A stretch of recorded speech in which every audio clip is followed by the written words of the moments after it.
গাঁৱৰ নিবাসী সমীৰ চন্দ্ৰ বসুমতাৰী, লালমাটি গাঁৱৰ নিবাসী ঘনশ্যাম ব্ৰহ্ম, হৰিগাঁও নিবাসী ইৰাকদাও জাইলা ব্ৰহ্ম আৰু দিয়াজুলি গাঁৱৰ বাসিন্দা হৰিচৰণ ৰায় ভুৱা শ্ৰমিক নেতা। তেখেতসকলৰ নেতৃত্বত অঞ্চলত এটা সন্ত্ৰাসবাদৰ পৰিৱেশ সৃষ্টি কৰিছে। তেওঁলোকে বিভিন্ন উন্নয়নৰ কামৰ নামত আৰু NTPC শ্ৰমিক নিয়োগৰ নামত ধন দাবী কৰি আহিছে। ধন আদায় নিদিলে তেওঁলোকৰ ওপৰত শাৰীৰিক আৰু মানসিক অত্যাচাৰ চলাই আছে। উদাহৰণস্বৰূপে যোৱা 13/6/2023 তাৰিখে সন্ধিয়া 6 মান বজাত ৰশ্মি এণ্টাৰপ্ৰাইজৰ ছাইট ইনচাৰ্জ মহম্মদ ছৈয়দ আনচাৰীক NTPCৰ নতুন এডমিনিষ্ট্ৰেটিভ বিল্ডিং অফিচৰ সন্মুখৰ পৰা নম্বৰ প্লেটবিহীন বগা ৰঙৰ বলেৰো গাড়ীৰে উঠাই লৈ গৈ মাৰপিট কৰি শাৰীৰিক অত্যাচাৰ কৰি তেখেতক এৰি দিয়ে।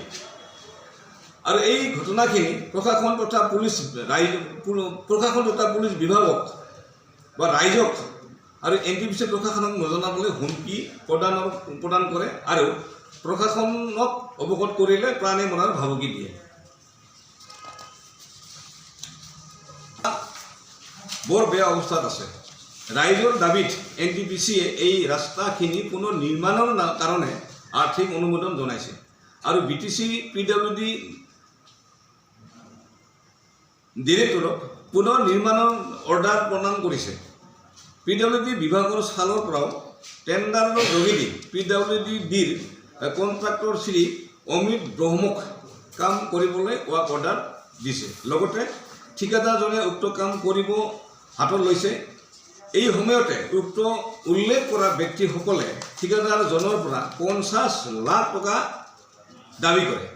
উক্ত ধন আদায় নিদিয়ালৈকে কাম বন্ধ কৰিবলৈ নিৰ্দেশ দিয়ে আৰু এই কথাখিনি কাকো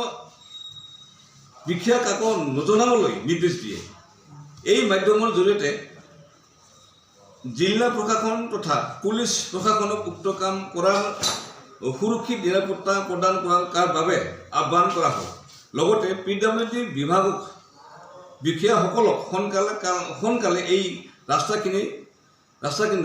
নিৰ্মাণৰ কাম কাৰ্য শুভাৰম্ভ কৰাৰ কাৰণে দাবী জনোৱা হ'ল।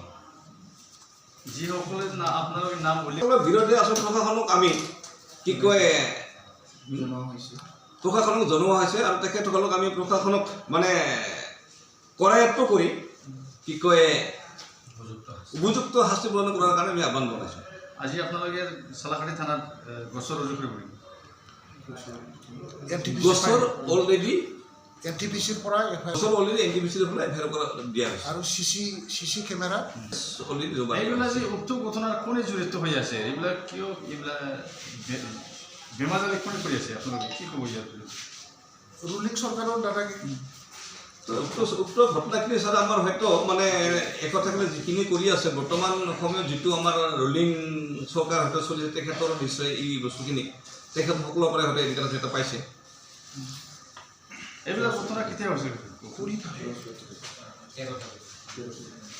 ধন্যবাদখিনি যোৱা এই 13 তাৰিখত কৰিছোঁ। 13 তাৰিখত